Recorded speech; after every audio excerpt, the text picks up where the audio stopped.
Dieu nous donne une famille pour avoir une communauté. C'est pourquoi veillez toujours à ne jamais rejeter quelqu'un.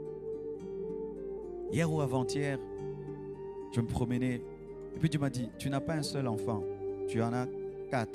Tu n'as pas que Tabiri, tu as Oracle, tu as Shukrani, tu as Chiffre. Parce que le petit bébé là, il est tellement présent et puissant. Tu sais comment il nous appelle? Il m'appelle papa de Tabiri. Il appelle Blanche maman de Tabiri. Le petit, il est terrible, il occupe l'espace à un niveau que même les autres lui laissent. Et puis, j'ai dit, petit, je ne suis pas que ton père, hein, je suis aussi le père des autres. Parce que les autres, peut-être, ils ne disent rien. Peut-être peuvent avoir mal. Ce n'est pas parce qu'un enfant ne dit rien qu'il n'est pas blessé. Tu donnes un cadeau à celui-ci, donne le même cadeau à l'autre. Tu fais des compliments à l'un, fais des compliments à l'autre. Si ce n'est pas dans le même domaine, trouve quand même quelque part. Félicitations, tu es premier de la classe. Félicitations, tu es bien habillé. Mais trouve toujours quelque chose. Les enfants retiennent. Le jour où, à 25 ans, 24 ans, j'ai rappelé à mon père ses injustices. Quand j'avais 10 ans, il était stupéfait, abasourdi. Comment tu as retenu ça? Parce que ça m'a blessé. Tu as oublié mon anniversaire, mais tu n'as pas oublié l'anniversaire de l'autre. Oui, les enfants retiennent. Ils retiennent quand l'autre c'est un nouvel habit. Et l'autre on lui dit, ben, tu recommences l'année avec ton uniforme, il tient encore, continue. Mais l'autre c'est le nouvel uniforme, mais lui, ton uniforme là de l'année passée, il tient. Elle fait une belle coiffure, tu ne vois pas. L'autre fait une belle coiffure, tu vois. Il est bien habillé, il tourne là pour que tu dises quelque chose. Tu ne dis rien. L'autre s'habille bien, tu parles. Ils retiennent. Ce sont des humains. Nous ne sommes pas seuls sur la terre. Il n'y a pas que toi dans ta maison. Il y a aussi des forces de ténèbres. Et ces forces de ténèbres opèrent de plus en plus. Regardez la première famille. La famille d'Adam et Ève. À peine elle vient d'avoir les premiers enfants, Caïn et Abel, le diable vient. Pour révéler quoi? Sa colère contre la famille. Il n'a pas attendu les deuxième ou troisième famille, la troisième famille. La première, il attaque la jalousie. Abel offre une offrande à Dieu qui est agréée. Caïn offre, elle n'est pas agréée. Au lieu d'aller voir son frère et dire, comment tu as fait pour être agréé? Non, il est rempli de jalousie et décide de tuer son frère. En tuant Abel, Caïn a détruit tout le plan que Dieu avait pour la famille d'Adam et Ève. Jalousie dans les familles. Jalousie. Dieu veut que nous puissions nous aimer, mais nous nous jalousons.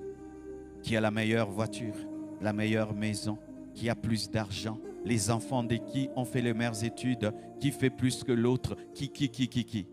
C'est pourquoi même les fêtes dans les familles sont démoniaques. Ils font que se critiquer autour des tables, de parler de tel. C'est sa fille, on vient de l'engrosser. Oh mon Dieu, son enfant, mais il ne travaille toujours pas. Oh Seigneur, Seigneur. Oh, son mari là, il abat. Oh Jésus, Jésus. Barque. Dégueulasse. S'il faut faire des fêtes de famille pour ça, n'en faites pas. Que chacun reste chez soi. Si vous faites des fêtes de famille pour vous critiquer, que chacun reste à la maison. À la maison. À la maison. Vous dépensez de l'argent pour vous critiquer. Pour faire des hypocrites. Et quand il passe, vous critiquez. Quand il arrive, salut, on fait un selfie. Quand il part, sa robe ne lui va même pas. C'est la même robe de l'année passée. Oh mon Dieu.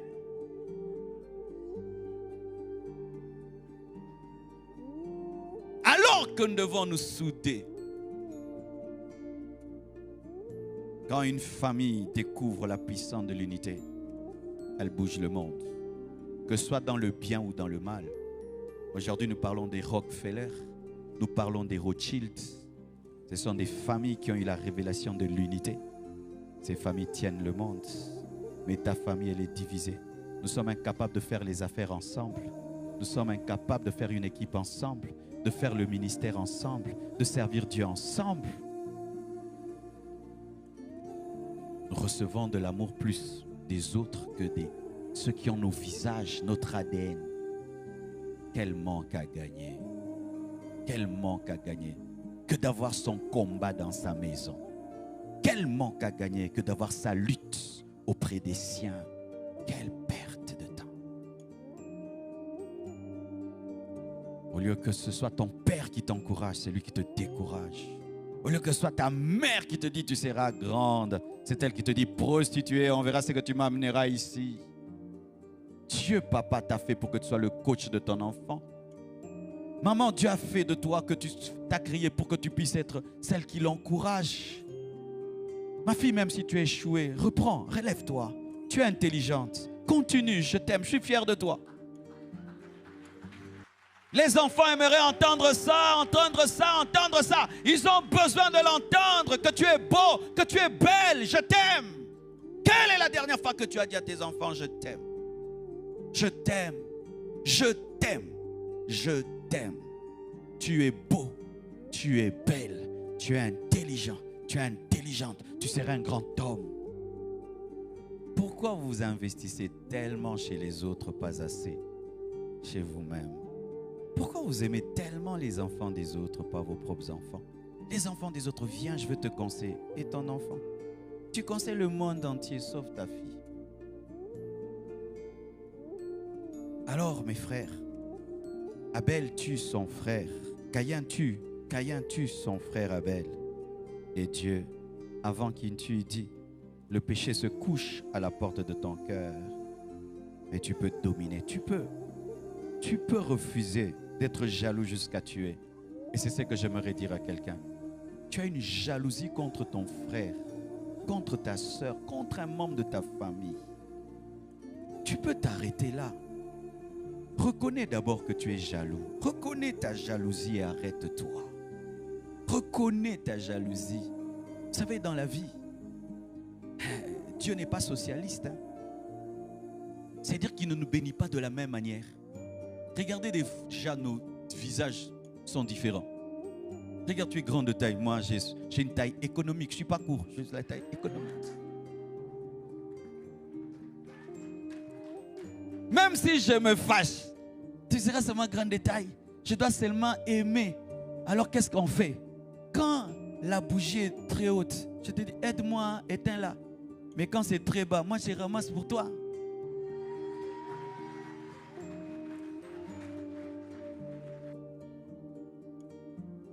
Dieu crée des différences. Tu peux avoir ton frère, mais il est plus intelligent que toi.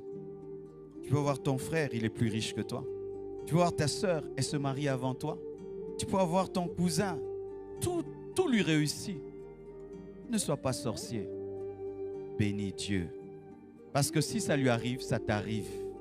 Parce que c'est la famille qui est bénie. C'est la famille qui est bénie. C'est la famille qui est bénie. C'est la famille qui est bénie.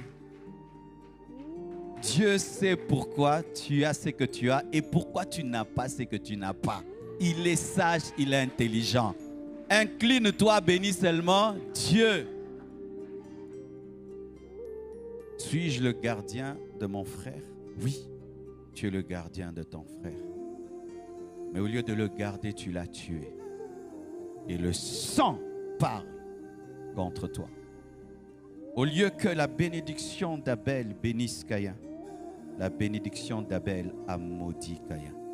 Lorsque tu ne te réjouis pas de la bénédiction de ton frère, de ta sœur, cette bénédiction se changera en malédiction. C'est ainsi que depuis que Dieu a béni ton frère, ta sœur, ta jalousie te rend malade. Tu as des cauchemars. Pourquoi seulement lui? Mais va voir ton frère. Mon frère, aide-moi, hein, soutiens-moi. Hein. Comment on fait? Tu as fait comment? Ça te coûte quoi? Tu es très humble avec les autres. Mais face aux membres de ta famille, c'est quand ton ego est surdimensionné.